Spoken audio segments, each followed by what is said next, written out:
Hey everybody, welcome back to Tim Travels. I'm your host Terry, coming to you from Shippensburg, Pennsylvania, exit 29 off of I-81. So I'm going back up to New York one more time this week, and then I'm going home for a few days. A lot of snow this morning in Western New York. They did plow. I mean, that's the one nice thing about running. If you're running in the winter, I grew up in Western New York. I'd rather run up there because guess what? There were multiple plows, state DOT trucks out on the road salting in some areas, and then there was plowed snow in other areas. So they got out. I mean, it wasn't a huge snowfall, but it's probably like 2 to 3 inches, and in some spots. So quickly, I just want to refer you to a video that Trucker Richie Rich did a few days ago about the Swift driver that was killed by the cops down in Virginia. And this guy had been involved in he had shot at somebody, another trucker, and that trucker called the cops. And I don't know, I couldn't tell if the trucker that was shot at was injured, but anyway, he called the cops. They track him down into Virginia. This shooting was in North Carolina near Greensboro on I-85. But anyway, watch Richie Rich's video. But here's the thing, and I concur with the stuff that Rich said, and he's talked about guns and trucks before, and I've talked about guns and trucks before, but somebody reached out to me.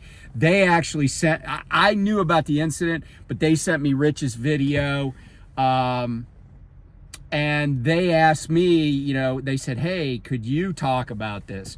And so I'm not going to repeat what Rich said, except to say that I thought what he said was good advice. If there's a confrontation, walk away from it. But I've talked about this issue in the past with a couple other through a different lens, if you will, in part because I practiced law. And I told you about a couple of people that are doing prison time, one in New York, Western New York, where I was, shot at somebody. And then a guy in, I think it's Michigan, that's doing some prison time. But there was a guy, and those guys were both involved in like assaults of some kind. But I don't know if you're aware that there was a trucker who basically blew off a way station in Connecticut, got pulled over, and for whatever reason, they searched his truck, and he was from some gun-toting state, like maybe Texas or whatever, Arkansas. And they found he had a handgun in the truck. And guess what? He's doing jail time in Connecticut. He didn't even assault anybody. He didn't even bust it out. He didn't even, break bad on anybody. And, he's still doing jail time. Why? Because it's illegal to possess a handgun, without a permit in Connecticut. That's also true in New York, by the way. And here's the thing. I know a lot of people are like, oh, Second Amendment, blah, blah, blah. And, I'm like, okay, cool. But just know that might not be a winning argument. And, in addition to what Rich said about just avoid confrontation, walk away, why spend your life in jail, or worse, get killed by the cops or whatever. But, even just carrying a weapon can put you in jail in a lot of states. And here's the other thing, and I don't want to be a jerk about this, but we all know there are some people in trucking who have criminal records. And in some places, many places, even states that tend to have, very liberal gun laws, meaning they allow a lot of people to have guns. If you have a conviction for certain things, like maybe domestic violence or something else, or you have a federal conviction, possessing a gun might be a felony. And so, and you know, and here's a scenario. I'm gonna tell you a quick story about a guy I knew in the Navy. He had been out drinking. He's driving back to the base, minding his own business. He's going down the street. He has a green light. He proceeds through the intersection. Bam! He gets T-boned by a guy who had been drinking.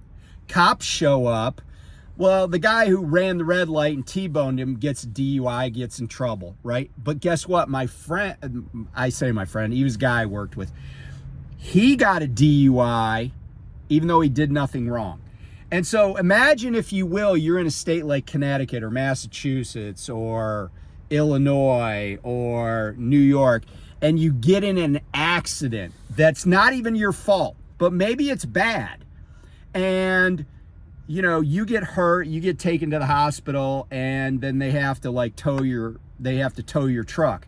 But while they're towing it, because like the tow truck driver got in your truck to do some stuff, because they do that. I've been winched, you know, in the past. They find that your Glock slid out from underneath the bunk and is on the floor in the cab. Well, guess what? You're probably going to get visited by the cop at you know, if that person says anything or the police see it, you're going to get visited in the hospital by the state police, but not for the reason you think. You think they're coming there to interview you, but they're visiting because they're going to put you under arrest for having a handgun in a state you don't have a permit in. So, you know, I know people say, oh, I carry a gun because there's a lot of stupid people out there. But you know what? If you get arrested, or, you know, you're the stupid person. And, you know, it's needless. And I'm not telling you what to do. I'm just telling you what can happen. And it's the same thing with Richie Rich's video. So go watch his video. He was a cop. He understands stuff that I don't understand. But I feel like people have questions, and I'm just here to tell you the truth. It's, you know, and people say, oh, well, I'll get a lawyer or whatever. But guess what? You get arrested on a gun charge, you better have at least $10,000 to hire an attorney, because that attorney's job is now to keep you out of doing a serious amount of prison time. So just share that. Okay, so I have spoken about this before, but, you know, given the environment that we're in now, where we have all these tariffs going on and we're deporting people that are kids that are here to go to college and stuff, I'm just wondering why it is. Because I stayed at the Loves last night in Bath, New York, and at least half the trucks at that truck stop, whether they came and just got fuel or they were parked, at least half were from Canada. And I have asked this question before, but I really, you know, I really need to ask it now, given the environment that we're in.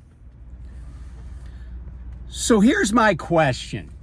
Why is it that a country like Canada, and let me preface this by saying, what I observed at that Loves in Bath, New York, you know, Bath, New York's not far from the Canadian border, right? Like if you go to the Ambassador Bridge up in Niagara Falls, not very far, right? There's crossings up by Buffalo, not too far. But like, go to the Loves in Greenup, Illinois, and see how many Canadian plated trucks are there. Okay? There's a lot of places you can go that are far from the Canadian border, right? Like Greenup, Illinois, the closest place would be probably the crossing into Windsor, Ontario from Detroit. That would be the closest place, I would think. But go anywhere in the United States. I mean, I think about, even when I'm way down in Virginia, how many Canadian trucks I see. Now, you know, so that begs the question. Canada has a population of essentially 40 million people, which is basically the same population, give or take a few thousand, not millions, a few thousand. Basically the same population as the state of California. And so you ask yourself this, right? Canada's a huge country geographically, but population is low, right? Why is it that a country that only has about as many people as California have so many trucks in the United States? Well, the short answer is, oh, well, you know, they're coming down here to get stuff and take it back to Canada, right? And they're bringing stuff from Canada that we want, like Moosehead beer, and then they're dropping it off, and then they get a load like chicken wings and go back to Canada with it. Okay, fine. But even if that's true and that's all they were doing, it still seems like there's a lot of Canadian trucks in the United States for the amount of people that are in Canada. Because we'd have to assume that some of their trucks would just be running intra-Canada, right? They'd pick up something near Toronto and take it to Quebec City or to, you know, Fredericton, or they take it to Calgary or whatever. But that's really not what's happening, is it? So I have said in the past that I'm very confident that Canadian truckers come into the US and come in either ostensibly, they either come in with a load, or they're being ostensibly being sent here to pick something up, right? But that's not what's happening, right? They're coming here and they're running loads in the United States, inside the United States, from a point in the United States to a point in the United States. And that's illegal. It's just like American Airlines or Air Canada. Air Canada cannot run a flight from Houston to Baltimore. They can't do that. It's against international treaties. Likewise, American Airlines can't fly from Toronto, Pearson Airport, to Vancouver. Now, they could if they stopped and people got off in like Chicago. They probably could do that, and it was a coded different flight to Vancouver. But they can't fly, and actually I don't know if that would be allowed for somebody. It would have to be, you'd have to change planes. But, well, actually, I take it back. I don't even think that would be legal if they came into Chicago, because if any flight originated in Toronto, that plane couldn't continue on to Vancouver. But so there's a lot of scenarios where that's not, that type of thing is not legal. We're not allowed to, and U.S. carriers, U.S. truck carriers are not allowed to do, pick up a load in Brantford, Ontario, and take it to Thunder Bay, Ontario. We're not allowed to do that. But Canadians are coming into the United States and running loads internal to the U.S. And every time they do that, they're stealing from U.S. trucking companies who employ U.S. truck drivers, people that have licenses issued by one of the 50 states. Okay, usually one of the 48, but we'll just say one of the 50 states, right? And that is hurting Americans. The government's like, oh, well, we want to bring industry back. And I'm like, this is low-hanging fruit, okay? This is low-hanging fruit. But don't take my word for it. I talked to a driver recently who is a friend, and he's been in the business about 6 years. And he told me that he was at a truck stop and there was a Canadian truck next to him. And the driver from that truck came to him and said, hey, I had a tire blow, but I don't know what happened. Can you help me? And he said, sure. Now, he said the guy didn't speak very good English. And he was from India. And I will tell you that Canada has the second largest Indian population in the world behind India. But he said, yeah, but I wanted to go help this guy. So it turned out this guy's tire pressure in the other tires that hadn't blown was like 160 pounds, which I think is a tad high, you know. But what he said was, after, you know, trying to talk to this guy and trying to understand things, this guy basically told him that he had come to Canada from India and had paid his boss at this trucking company $20,000 to help him get Canadian citizenship, and that he had gotten his CDL. And keep in mind, there have been numerous news articles, including in the Canadian press. This is not just like, this isn't like Fox News, this is like CBC has said that there is rampant fraud, especially in the province of Ontario, in giving out CDLs. Okay, that it's a problem. Well, this guy got a CDL and probably doesn't know much about driving a truck, right? 160 pounds in the tires. And he then came to the US with a load. But once he got in the US, he never got routed back to Canada. He wanted to go back, right? He's got family or friends there. He wants to go home. And he had been in the United States running loads back and forth in the US for like 3 or 4 months. And he's not alone. Bet on it. He's not alone. This is standard operating procedure for a lot of Canadian trucking companies. And they're stealing from US trucking companies. They're stealing from US drivers. Every load that guy runs that's not going back across the border or coming into across the border, every other load he runs is taking food off the table of Americans. And it wouldn't be hard for the government to do something about it. And here's how.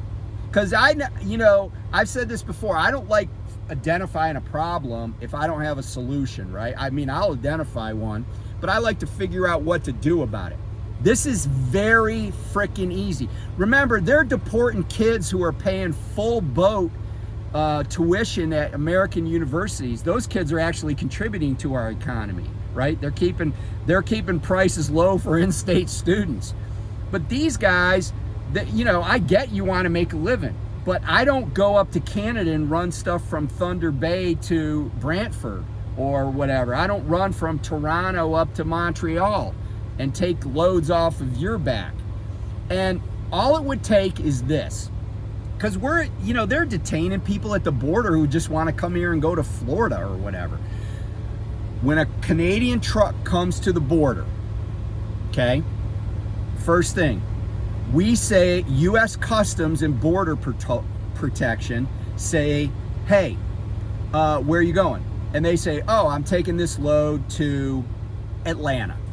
Okay, fine, cool. You're crossing here in Buffalo or the Ambassador Bridge, and you're going to Atlanta. That's about a 3-day trip.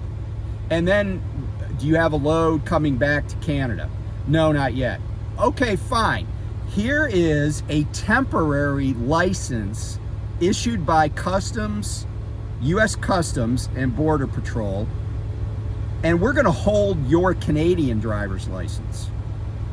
And if you're not back here to get your license because you're heading back into Canada, within 2 weeks, 14 days, we're going to issue an arrest warrant for you.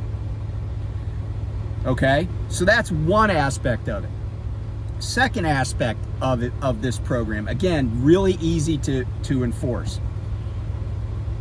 The federal government needs to say to states, if you want to keep your federal highway funds, when you stop a Canadian truck, and you should definitely be stopping them, if they have a bill of lading that is not originating in Canada or is not delivering in Canada, you will take that driver into custody and you will impound that vehicle and its load. Then we will send a van, a white government van with seat belts, and we will pick the driver up. and we will take him to the border, drop him off, and tell him to walk back into Canada.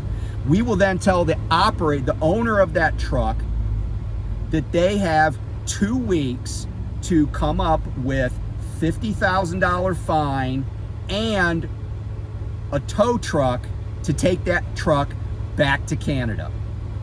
Okay, that's the second provision of this. The third provision of this, if a truck is pulled over and they have a bill of lading from Canada to the United States or United States to Canada, but they are grievously out of route. So remember I said Buffalo to Atlanta. So there's absolutely no reason that guy should be in Indiana. Wouldn't you agree? There's absolutely no reason why that guy should be in like Alabama or Texas or Illinois, right? He shouldn't be in Massachusetts. That's not how you get from Buffalo to Atlanta, right? Same thing on the way back. Let's say he picks up in Valdosta, Georgia, and he's delivering in Montreal. Okay, so he might not use the Ambassador Bridge. He might want to go up through the Thousand Islands Bridge or go up through Plattsburgh. But he still better not be in Michigan. It's out of route. If he's caught out of route, same thing. He's carried to the border and the truck is seized. And, oh, by the way, if they don't do what I said about the truck seizure, then we sell the cargo. The United States government sells the cargo and the truck. They auction it off, okay? The last provision is the United States government, and this might be the hardest because it's going to impact some companies that you know and love, you know, says to every company in the United States, hey, if you are caught shipping on a Canadian carrier or a carrier that has a Canadian licensed driver, and you'll know because when you ask for ID, the Canadian driver will give you this temporary license issued by the Customs and Border Patrol. If you put a load on a truck that driver is on, or a Canadian tagged truck that does not go to Canada, it has to go to Canada and only to Canada, even if it has an intermediate stop. If you do that, you are going to be fined $50,000. Problem solved. I guarantee that all of a sudden there will be a lot more work for U.S. trucking companies and U.S. licensed drivers. It's time we stop this. And you know, people talk about the Mexican border being open, right? And we got to build a wall. But guess what? In my estimation, we are losing way more to the Canadian drivers and Canadian companies. And you know, and here's the other thing too. I know that some of these trucking companies like Bison and like TFI, they have like US subsidiaries that they bought. But here's the deal. If even at a US subsidiary, if there's a Canadian driver, that's illegal, right? Like Bison bought H.O. Wolding out of Wisconsin. But if a Bison driver, you know, and they now have Bison, you know, US Bison version, right? But if it's a driver that has a Canadian driver's license, they're not authorized to work in this country. They shouldn't be in those trucks. And that's the interesting thing, right? Like, we make people get green cards. There are people, I trained a guy that had a green card. He was here legally to work, and the Canadians come, they don't get detained at the border, they don't have green cards, they're not authorized to work in the United States, and they're costing us all money. Maybe not me, because I'm just hauling sawdust, you know, but they're costing a lot of people money. I got friends at Prime, I guarantee they're costing drivers at Prime money. They're costing Crete drivers money. They're costing, you know, I got an EW Willie or Wiley next to me, they're costing him money. This Napa guy next to me, they're costing them money. They're costing everybody money, and it's not right. And the government should do something about it. So, hey, thanks for watching, and I'll talk to you soon. Bye.